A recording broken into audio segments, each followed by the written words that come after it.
I'm thinking in my head, how are you buying groceries if you're making even $20, $30 an hour? We need to start having the conversation in the legislature around this is not inflation caused by COVID. We are past those points. Right now, all we're seeing is just pure, like, they're charging it because they can.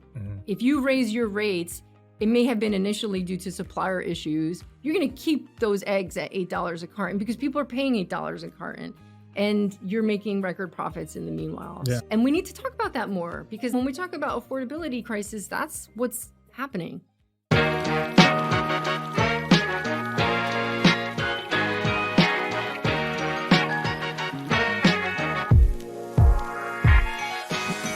Hello and welcome again to another episode of Sacktown Talks. Today, we're glad to be joined by one of our most popular guests, Christina Boss Hamilton. Christina, Happy New Year. Thanks for coming. Happy New Year, Jared. Good to see you. Yeah, thanks for having me back. It was interesting. We're going through our YouTube algorithm. We're trying to do some new stuff, and I tried to see who our most popular video was on YouTube. Yeah. And up until most recently, you were number one Sweet. in views. So I got to get back up there. I know. What's the secret? Let me find something really controversial to talk about. Yeah.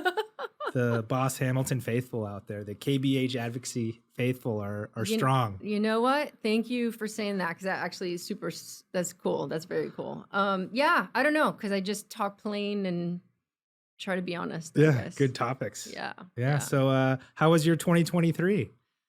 So I'll tell you on a personal level, 2023 sucked really bad. My dad was very sick. And in Florida, right? Yeah, I did a lot of travel to Florida. It was extremely difficult time on my family, on me. And anyway, so he passed in October. Sorry to hear that. Thanks. And anyway, so it was a pretty miserable year because, there was a lot involved. Right. It wasn't like he was just sick. There was a lot more there. Mm-hmm. And anyway, so that my husband tore his meniscus, and so he was out of commission for like 8 months and had to get surgery. And 8 months, wow. Yeah, it's been 23. I was very happy to say goodbye to 2023. Yeah. But I guess you could say from a professional perspective, it was a good year. I think for a budget deficit year, I had some good work that was done with the California Domestic Workers Coalition. And then, of course, I finally was able to publish the book, which was a labor of love. Yeah, that took me about 2 years. So producing it was, it's not like people were like, how did you write that when your dad was sick? I had been working on it, but then I finally was like, I'm going to get this out the door before the end of the year. Right. So that has been super fun, but that was a lot of work too. Okay. Yeah. So like we had Bill Wong on, he talked about his book and kind of put it together. You put a book out too. Yeah. And it's actually like you go to the store, it's on the shelf. Kind of tell us about the book and kind of how's it feel to kind of see your book on the shelf there? It's so cool. I mean, yeah. So for those who don't know, I have my podcast, which I consider to be adjacent to Sacktown Talks. I think we cover similar guests, but talk about things in a different way. So the podcast is all about the kind of decoding and breaking down the mystique and the intricacies behind the legislative process, the political process, budget process. And so the book is just an outgrowth of that. It's called Changemaker, an insider's guide to getting shit done at the California Capitol. You might have to bleep that out, but that's okay. Yeah, so it's an outgrowth of the podcast in that it's basically taking for most students of civics, think fifth grade, you get that flow chart, right? That's like the lines go everywhere and it has to be printed on legal size because it's like that big and it's like super complicated. And frankly, like if you were just somebody who wanted to learn and figure it out on your own, you'd probably be pretty, scared away by it. So the book is my attempt to take each piece and break it down into steps and just to insert my real world, kind of advice on what it really is like to do these different pieces and what you should expect and where you'll see more success. Yeah. And what was the publishing part of it? Like, how'd you get that done? Holy smokes. I have had to learn all of this stuff that I didn't know that I wanted to learn. I didn't want to learn, but I had to learn it. Yeah, so you have to hire a graphic person who like lays this all out in a very particular way, because so you can self-publish, but like the self-publishing platform only takes it in like a certain file format, and it has to have all of these like print lines and all the things. So I spent way too much time with like the formatting and trying to figure out how that process worked, and then like, you upload it, and then like, how do I sell this on Amazon? And so anyway, I haven't quite figured all of that out, but it is finally available for sale online. But you got it like printed, bound. Printed, bound, yes. And but you can also order online, and it will be print directly to you, sent directly to you. But yeah, so I placed the first order, and I had the book launch party at the end of November, and that was just a total So like when blast. you were like typing it out on your like Microsoft Word, like how many pages was it?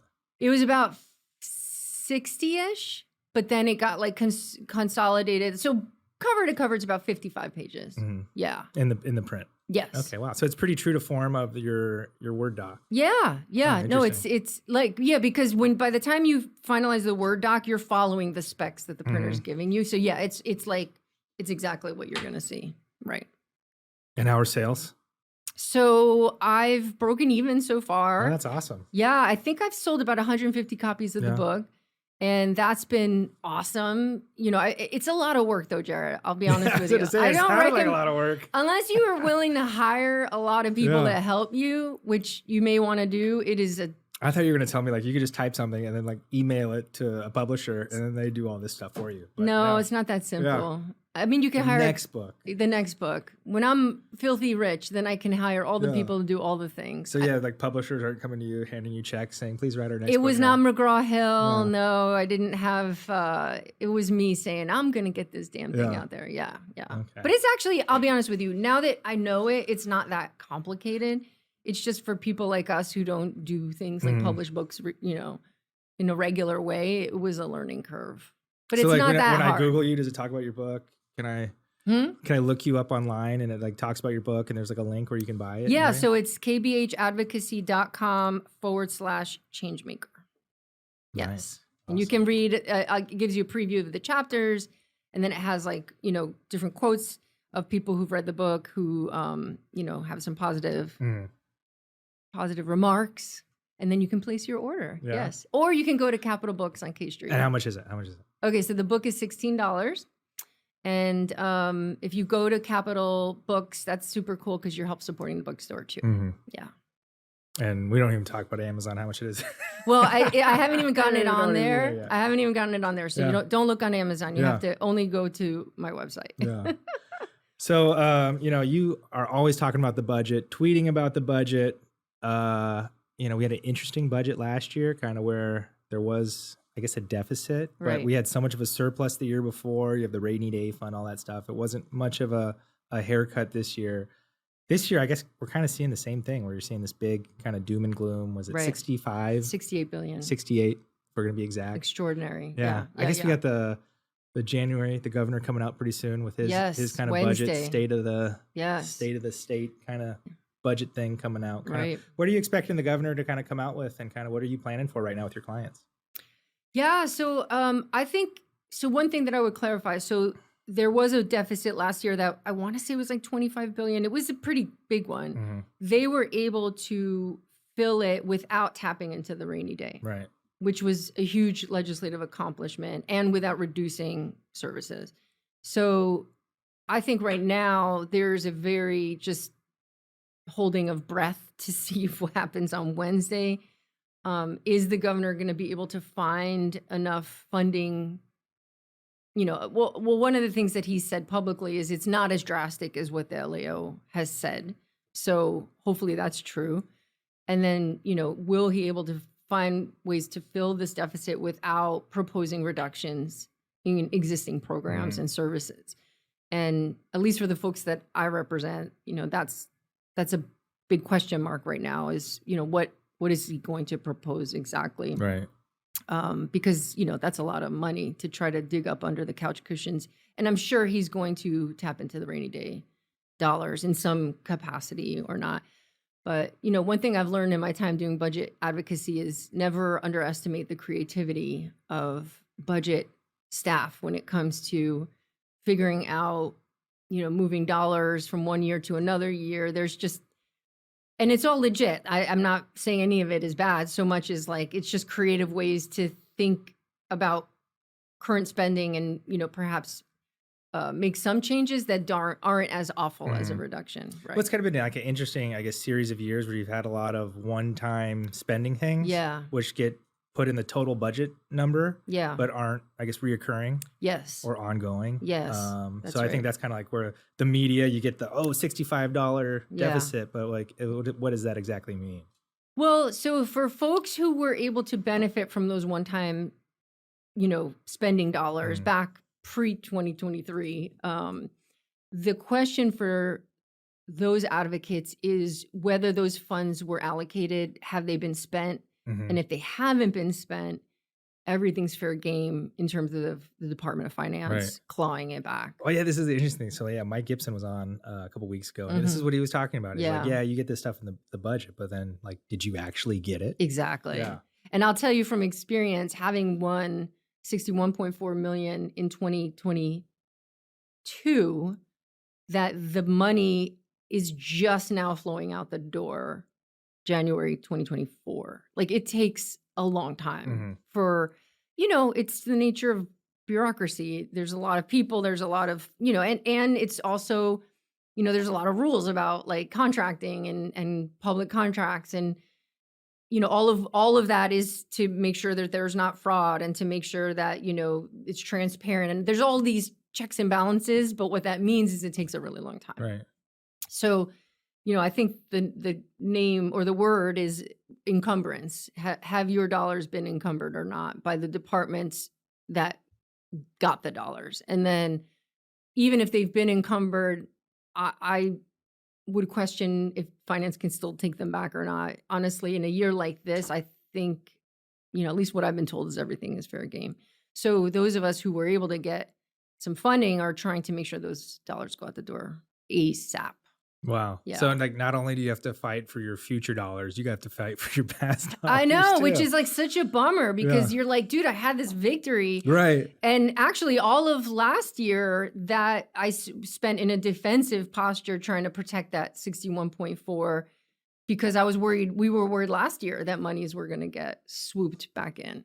So let me tell you, passing things, winning things, that's half the battle.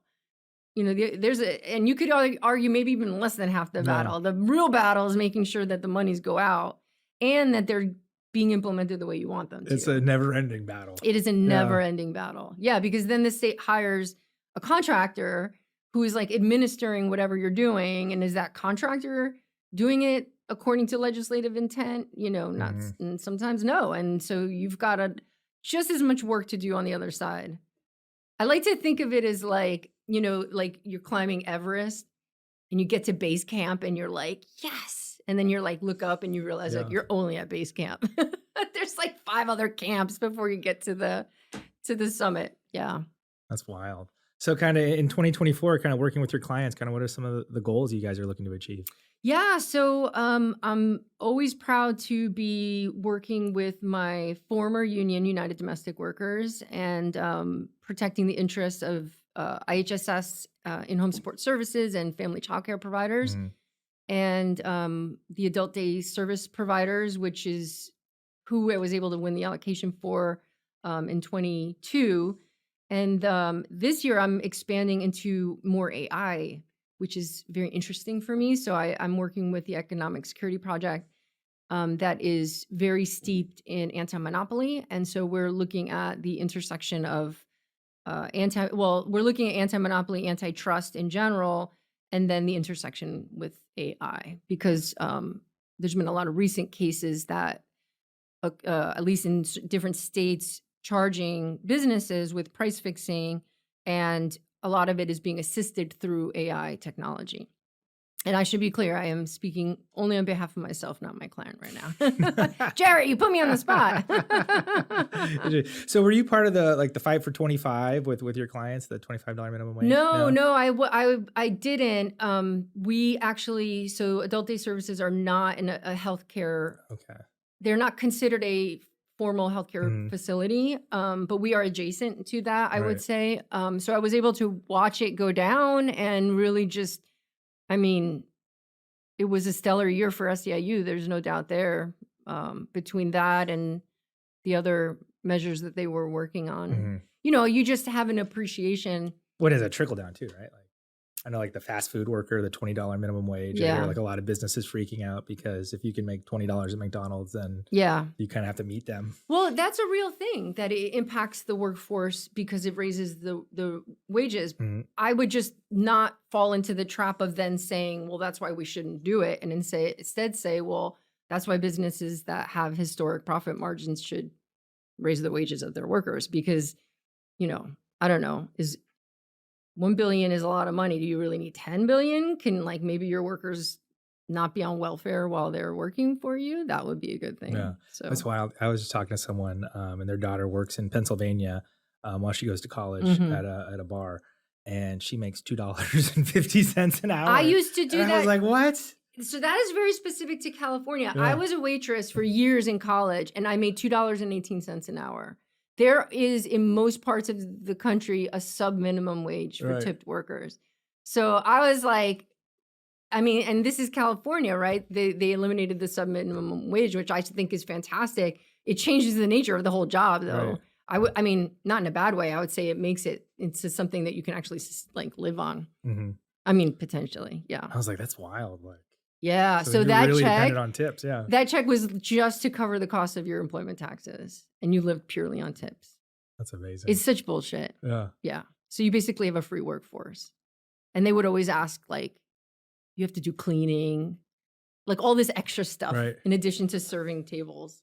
And I was like, you bastards. All of this it's like, free. just like you're a realtor and you're just like using the table as like you have to keep the table clean. You want your customers to come. Oh, and like filling up the sugar containers. And I'm talking like some of it was nasty. Like the night before they would come and spray the restaurant for like pests and, insects and stuff, like wrapping up all the dishes in the big plastic bags and like prepping for the, the fumigator or whatever. Right. And I was like, this is very exploitive. What's interesting, it kind of seems like there's been like a big shift in unionization, like since COVID. Yes. It's been pretty fascinating because like I remember what Jerry Brown did, the $15 minimum wage. Yeah. A lot of drama over that. Yeah. And it's like just taking effect now, right? Well, like no, it's been in effect. The thing is that because it's indexed to the cost of living, it's been increasing because of inflation. So it took effect several years ago, but like I take that back. It took effect several years ago. It reached $15 about 2 years ago. And then it's been going up since then because of inflation. And then, I guess we had like the inflation from the COVID. And then it just seems like, this past year, like we got the $20 minimum wage for fast food workers, $25 minimum wage for healthcare workers. Well, because we recognize that, what we have is the working poor. What we have is like historic wage and wealth inequality where you are working and you still can't make ends meet. Jarrett, you and I are considered very privileged compared to most other Californians, right? I go food shopping at the Safeway and I'm thinking in my head, how are people eating? Because this peanut butter costs $8 a jar when, applesauce, like it's stuff, basic things. And I'm thinking in my head, how are you buying groceries if you're making even $20, $30 an hour, even $50 an hour. Or like even a gallon of gas to get to work. That's what I'm like saying. $5 or $6. Like so the part that like, and this is what I'm going to be working on, which is like very exciting to me, is like, we need to start having the conversation in the legislature around, this is not inflation caused by COVID. We are past those points, right? Like supply chain issues like that may have been relevant in 2020. Right now, all we're seeing is just pure, like, they're charging it because they can. Like if you raise your rates, it may have been initially due to supplier issues. You're going to keep those eggs at $8 a carton because people are paying $8 a carton. and you're making record profits in the meanwhile. Yeah. So I think the word is greedflation. And we need to talk about that more, because that when we talk about affordability crisis, that's what's happening. And that's not been a policy debate we've seen too much of in the Capitol. Yeah, that's interesting. Other than in oil, right? Where Oh, they wanted yes, the windfall that's oil right. profits. I feel like the governor really opened the door for when is greed too much, right? Like this, I mean, and there's a precedent here. During wartime, Congress has passed laws to prevent profiteering and to prevent exploitation of the public, because people need goods and they're Mhm. going to find ways to pay for it. And so we need to be seriously thinking about, this is where we're at right now. Let's be clear, these staple products, they're doing very, very, very, very, very, very well. And, people are going without food in the meanwhile. And that's, I don't know, that's a recipe for disaster as a society. Because if you think about historical unrest, Mhm. when people are hungry and there's a lot of them, Right. that's what happens. Yeah, we already have a bunch of people without a house. I mean, so this isn't even like, oh, it's just the right thing to do. This is like stability Mhm. as a society. And I think we need to be very clear about that this is what we're talking about preserving. No, it is. It's not It is- something fun to talk Doesn't about. seem like you can go to the grocery store for less than $100 these No, it's days. insane. Yeah. I mean, it's crazy. And then, you try to like, I don't know, when you have kids and your kids are always Mhm. hungry. I don't know Yeah. about your kids, but, mine inhale food as soon as I bring it No, home. it's And just then like you go out to lunch anywhere, and it's like over $60 easily. oh yeah, if you can find a lunch for less than $15, or even in downtown, something less than $15 is like, holy smokes, this is cheap. Yeah. Yeah, Just no, it's for, like, a crazy. little And that's kid. why, I don't know, I'm not saying like, woe is me or you or any other lobbyist. Like, we're privileged again, but like when you think of it in the perspective of, you didn't make a lot of money. Or just think, like, if you're working for $15 an hour, like Exactly. 1 hour is not even gonna How cover are your you lunch. eating? I Yeah. don't know. I mean, and that's where we're at, right? So that's where these minimum wage increases come from, is if you are not sharing your wealth with your workers and your employees, then there's a problem, because then actually there's a policy problem, because those people then have to turn to public assistance Right. programs. So the cost is borne by the taxpayer. Mhm. Regardless if the company's getting away with not paying it, it's the taxpayer Yeah. who's subsidizing I it. remember we were talking about like the auto workers went on strike, and we've had car shortages and the dealers are gouging. You have your own car Oh, buying but a story. Chevy Bolt, Yeah, man. your own car buying story recently. Yeah. And I was like, man, like that's a huge bummer. Those workers going on strike because it's already hard enough getting a car. Well, it ended. And then someone brought up, like, look at all the money like the car makers are making, and the CEO. Like, does the CEO really need to make $40 million? Like, could he make 20? I mean, does Jeff Bezos need to go to the moon? I mean, these are like existential questions, And if you, I guess, if you're like Mr. Pro-capitalist, you would be like, they should be allowed to make as much as they can, but not if it's at the cost of everybody else. Yeah. I saw Yeah. this interesting thing on X, and I think it was like 10 years ago. Basically, Bezos, Musk, Bill Gates, they all had less than half of what they have Yeah. today. Well, it Like, was the basically, pandemic. The they pandemic tripled really. their values. Yeah. It's No, just so I unbelievable. think wealth we saw like double during the pandemic. That's right. Because those businesses did very well. And, yeah. So, I mean, we're talking about instability Mhm. from a society perspective. Yeah. And everybody should be concerned about that. That's not a Democrat or a Republican. Because it thing. was like interesting, like just going into Trump, it kind of seemed like there was like this kind of like anti-union, Mhm. anti-worker Mhm. like backlash, like Mhm. kind of like figure it out yourself Mhm. kind of thing. And now it's kind of totally flipped, where you have kind of like this pro-worker, higher minimum wage kind of sentiment going on out Yeah, there. I think it's like I said, I think it's a result of what the disparities, and I think, the narrative is changing, right? Like it's not why would you ridicule someone who's just trying to, like, I don't know, pay their mortgage, or Right. you know what I mean? People deserve to be able to send their kids to college. Those jobs used to be the jobs where you made enough to send your kid to college. And that's what made, you could argue the middle class post World War II. So there's nothing wrong with demanding more And, my whole thing is this. Listen, if you go to the Capitol, I think I've said this before, there's trade groups for every industry. People, they organize together to represent their interests. That's just human, right? And so if workers band together to represent their interests, good for them. I hope they get more. Mm-hmm. Yeah. Yeah. You learn so much at the Capitol. You're like, oh, wow, I never knew that existed. I know. Yeah. Like the Christmas Tree Association. Interesting. And then it's like the sub Christmas tree, like the Vermont Christmas Tree Association, right? Like everyone's broken into something. There's a fight in the Christmas tree. Yeah, totally. And everyone's getting fake trees now. It's just sad. And what are we going to do? I know. It was interesting. We were just kind of talking beforehand. Last year we had like the staff unionization bill, a big talk, kind of what goes into kind of like, we were talking about like now they have a law established, they can start a union kind of, but what's the process that they have to go through kind of roughly to actually, I guess, pick a union or actually organize? So you just reminded me. So I believe Assemblymember Ortega had a bill that the governor signed this year about including labor law into high school education, because the reality is you're asking a really like basic question: how do workers organize? Right. And I think if we should all know what our rights are under the law. So that's a very good question, and hopefully that bill will start educating people from a younger age. So my understanding is the bill doesn't take effect until 2026, I believe. So that was Assemblymember McKinnon. I don't know if you would start organizing now or you have to wait until the bill goes into effect.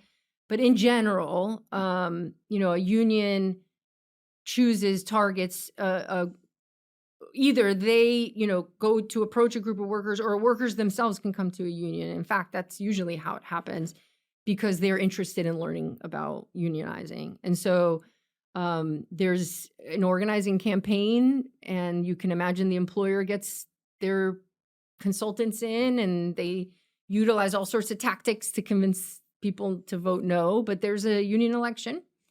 And I imagine that something like that will happen here in the legislature. And, sometimes they're very controversial and, super, what's the word I'm looking for? Like bad, in terms of like labor versus union side, and it becomes very ugly in public. I'm hesitant to think that will happen here in the legislature. But there'll be an election and the employees will choose. So nobody's being forced to do anything. There's an election, right? I remember I looked into it like 10 years ago. I was like, man, this union thing, like, wow. It's like, I want to start my own union. And I was like, what's the rules on this? Yeah. And you have to like go to the national union board. There was like all these hurdles to jump through. I was like, oh, forget it. It's too complicated. Well, okay. So, all right, Jarrett, you're with us on why we need to update these laws. It is a lot of hurdles. It is a lot of hurdles to jump through. So if you're a private sector employee, you're governed by the National Labor Relations Act, which is federal law, which does exclude certain groups of workers. And that's a whole other separate conversation. So in California and in most states, public workers have their own legislation that allows them the right to organize. So in California, there's actually different parts of the law that cover different workers. County workers are their own, school employees are their own, and then there's like subcategories within them. My understanding is that the AB1 is amended into the DILS Act, which is the part of California law that governs state worker employment. So each state law has its rules and it's how you do it. Right. Yeah. But they all generally follow a similar framework, which is, there's an election. Sometimes the employer is allowed will grant. So for example, like the farm workers in the bill the governor signed in 2022, they were seeking for employer recognition based on the number of cards that the workers signed. Right. Yeah. Because there's a lot of history of serious intimidation during the actual elections. And there's a huge, research out there showing that and what's sad is because the law is very antiquated, the penalties against employers for doing illegal activity to basically scare the hell out of the workers to not join the union, threaten to fire them. The penalties are so small, they do it anyway. So the trend for at least, I don't know, the last couple decades has been to try to even avoid the, I guess, the caustic, kind of way that an election would go down, and have it be something where it's taken out of the intimidation environment. That's my understanding of the farm workers bill. But I will be very clear to you. I am not an expert in the Dills Act or the farm worker bill or anything. I'm just giving you a general overview. Right. So, and you, yeah. you kind of came up in the labor kind of area. Kind of Right. what union did you work for again? Yeah. So when I graduated, my first job out of college, I worked for the faculty union at Rutgers University, which is where I went to school. And I was like a research assistant or something. But since then, I worked for AFSCME, which is the American Federation of State, County, and Municipal Employees. So Okay. that's public sector. Right. So I represented, I worked for AFSCME in New York City, representing city workers for a while. Then I went and jumped to the Communication Workers of America, which traditionally came out of the telecommunications industry, but in different unions represent workers outside of their traditional jurisdiction. So in New Jersey, CWA represents state workers, similar to how SEIU does here in California, or at least part of the state workers. So these are all like national organizations. These are parent unions, yeah. Okay. And there's so the umbrella union is AFSCME, and then underneath the umbrella union are the locals that represent the specific work areas. And those locals are usually have a name or they have a number, and that's how you distinguish. So when I came to California, I worked with the United Domestic Workers, which is an affiliate of AFSCME. So I was under the AFSCME umbrella again. So is there a competition between like AFSCME and SEIU and other unions for workers? It's it's a family. What? Labor is a family, and within families, there's food fights and there's all sorts of things that happen. I think, I'm not going to pretend otherwise. So like, I don't know, like kind of taking it back to the staff, or like, is AFSCME going to try to like unionize them? Is SEIU going to try to unionize them? That's a great question. I don't know the answer. The Teamsters, I don't know who's laid their claim. Are they being like wined and dined? Is it like an area they're like, oh man, we got opportunity here? Like, how does that work? That's a great question. Usually there is an effort to resolve all of it like before anything happens, so that there's not a public food fight. There's a meeting of the. Well, there's like, and the reality too is that unions are chartered, and in their charters, it defines their jurisdiction. So there are like, you can't just like, I can't. Like the Major League Baseball Players Association isn't going to go organize hockey, right? Because their charter, I'm guessing, is very specific to Major League Baseball. It is similar in that there are new unions that have natural jurisdictions that overlap with certain workers. So I would imagine, I'm not involved, I would imagine there would be some conversations to try to have an agreement, these workers will fall under this terrain. Right. But it's still the union's job to go out and organize. Right.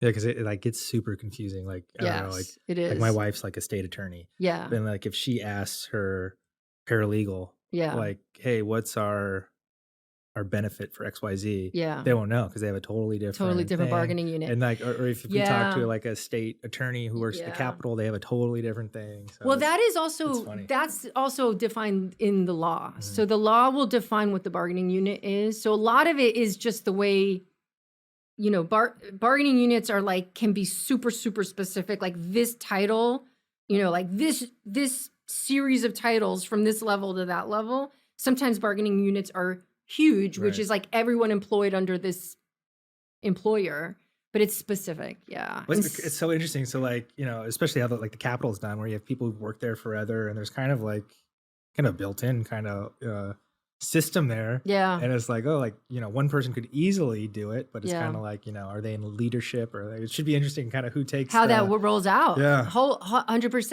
And, and that's probably why a lot of the opposition from lawmakers existed for a long time, because they didn't want to relinquish control over all the different pieces of that puzzle. Yeah. Yeah. That's interesting. I remember one lawmaker was talking about how they didn't think it was right if like they gave campaign contributions, like in theory they could like, and I was like, well, they could do that anyway. So like what, like, and other unions are doing that. Other state employee unions are doing that. Yeah. So like, I guess. Yeah. What's the good point? Well, and that's a very like, and I won't wade into the pros and cons of that so much as, those are the things you figure out. Right. What you agree on is that a group of workers has a right to advocate on its own behalf, period. And if you read AB1, it looks like there's all sorts of things spelled out, like what is an item that is allowed to be bargained over versus not. The other thing is the scope of bargaining. Right. So the law, again, provides for you can bargain over this, you can't bargain over that. Yeah. So it's interesting. 2023, I really started to notice this. Like every newly elected over there has been an organizer. Mm-hmm. Are you noticing that? You mean like a labor organizer? Yeah. There's a lot. Yeah, no, I think that labor, and I think, so labor groups and advocacy groups have been doing a really good job, but we always need to do better in trying to elect people who come out of the community, who were organizers, who were leaders that then can go become lawmakers. Because you want somebody who's going to understand the interests of, the community, the group of people, the workers, whatever. And yeah, I think we're seeing the fruits of that. So it's kind of, and I guess for people who don't know, like, what is an organizer? An organizer it's just an occupation. It can apply to anything. And really, a union organizer goes out and talks to workers and gives them information about why they should join a union and answers questions and helps, the workers reach out to each other and, gives them tools to be able to organize it's basically just bringing a collective together. Yeah. And well, it's funny, you hear about that and you're like, well, that's what a campaign is too, right? Well, that's what I was going to say. Yeah. Organizers exist across the board, right? There's organizers for everything. Right. It just means you're bringing people together and you're mobilizing them to do something. Yeah. But you're right. It exists. That's what campaigns do. That's what business, you could argue business groups do when it comes to whatever their interests are, Yeah.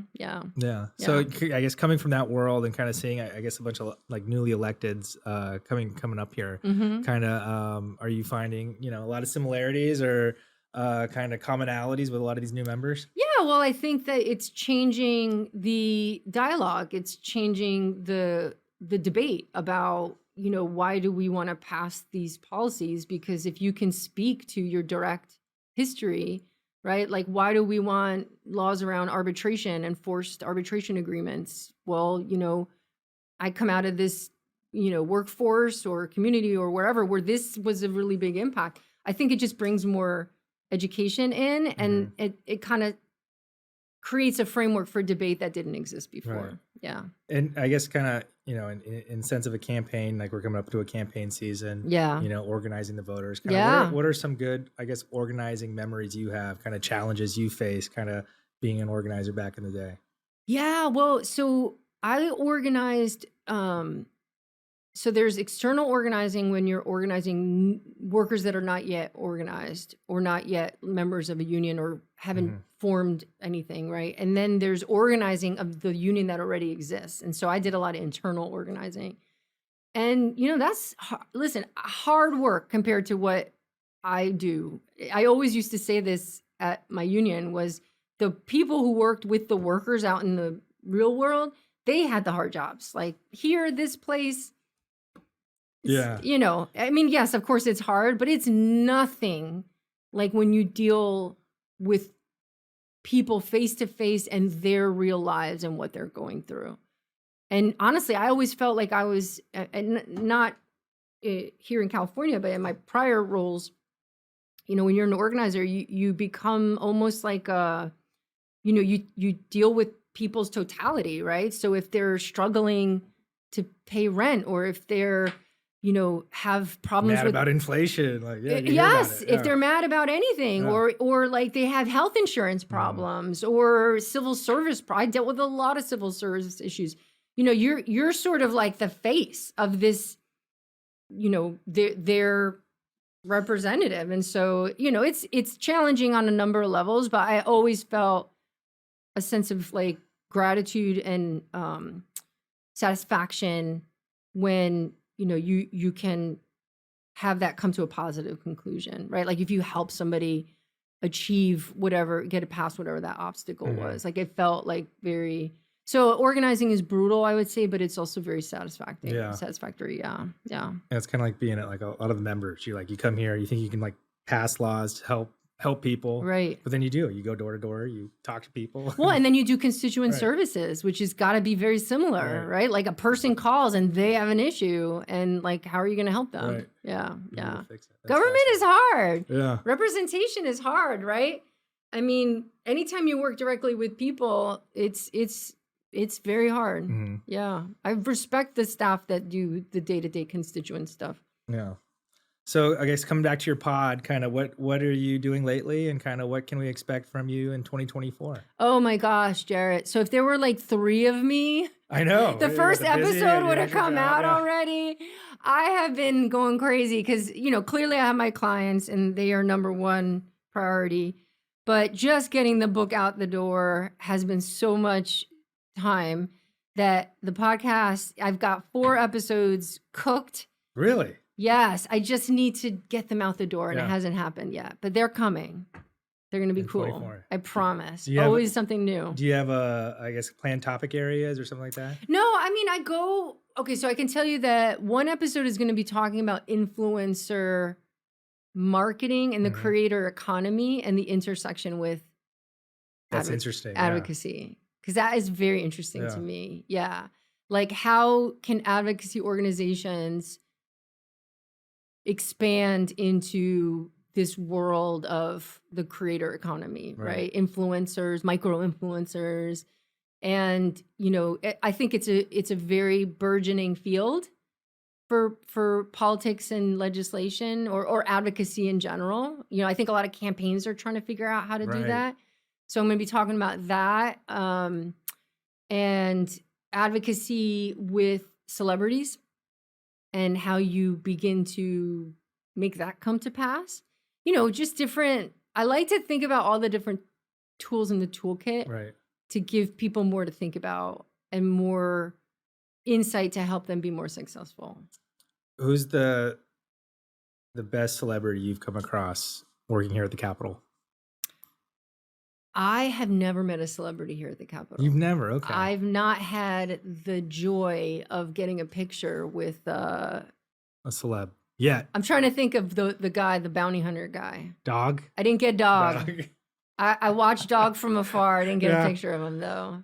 No, I want to sit next to Eva Longoria and have her do some big testimony for my bill. That would be awesome. Yeah. Yeah, it doesn't come to pass in my industries though, I don't think. Yeah. What about Maybe, you? maybe. What's the highest? I don't know. I was thinking about that. I was like, the most I've seen what Kim Kardashian came. Was it Jennifer Garner? Garner. Been here. That's right. The guy who played Jeff Bridges Mm-hmm. was pretty cool. But I think the one that when you saw her and you're like, wow, that's she looks great. She looks Yeah. like a movie star. Yeah. Was what's her name? Jane Fonda. Really? Yeah. Really? You see Jane Fonda in person, you're like, wow, she looks just like she does in camera on the TV. Good for her. Pretty, She's pretty stunning, but- redefining aging. Yeah, definitely. Yeah.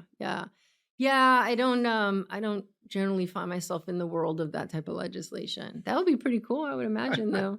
Yeah. Hey, whatever tool you Well, can. now it's funny. It's like just these TikTok stars or That's Instagram stars exactly actually have a bigger it. following or bigger influence. And listen, it's the And, same concept of all of this is we're not inventing things that are new. There are leaders within communities since time immemorial that people turn to for advice, Yeah. right? It used to be the wise old man up on the hill, or maybe it was the midwife or something, right? People look to community leaders to help guide their decision making. So I think what social media and this new creator economy has done is allow these people to come to surface, right. so that they create that influence among their community. But we can see it now for the first time. Yeah, instantly. Yeah, Right. that's fascinating. So tapping into the network that already exists of influencers in communities, I think campaigns have been doing that for a long time. That's endorsements, Right. right? I want the school chief and I want the minister and all of that. This just is a whole different way to do that. But we should be thinking about Yeah, embracing that. Yeah. nice, fascinating. Well, excited to get these 4 episodes out. I and know. What more you got coming on? Can I, like, seriously, can I borrow you guys? I need help. Oh, You can borrow David anytime. Yes, please, because I'll tell you, I love all of this stuff, but I have to be real. Like, Yeah. I get to it when I get to it because it's just me. So yeah, but I love it. So. Well, awesome. Well, and I follow you guys, and I love that you invite me on. And in fact, Jarrett, I would love to have you come on. Oh, awesome. I was thinking it would be. I've never done one. I would. Okay, first I want to grill you. It'll be your time on the grilling line. But then I thought it'd be really cool to just talk about like all these conversations that you have. Like, that's significant. You must learn things that you didn't know. Or oh yeah, it's totally interesting to see in these. I mean, these you've got like a members, these specter people, into these different little worlds. You ask a question, and you just like there's some of these reactions you get, and you're like, wow, I never, you just think it's an innocent question. And, it just, and what's like a takes you to know. trend? Like what are you like seeing people more responding to, or whatever. Mm-hmm. So I think those observations would be very interesting. Let's see if I can get close to the number of views you have. Oh, whatever. Stop. Totally. No, I'm just so I just follow my instinct around. I think this is an information gap. I think people want this information, and I think you're providing the same service. No. Interesting. Yeah. Well, awesome. Thank you so much for coming on. Yeah. Happy New Year. Quick plug. So I have a book signing coming up at Capitol Books on Tuesday, January 23rd, I want to say. And then I have a event coming up at Manny's in San Francisco. Oh, fun. Which I'm so stoked about. So that is going to be February 22nd. So I believe it's January 23rd in Sacramento, February 22nd in San Francisco.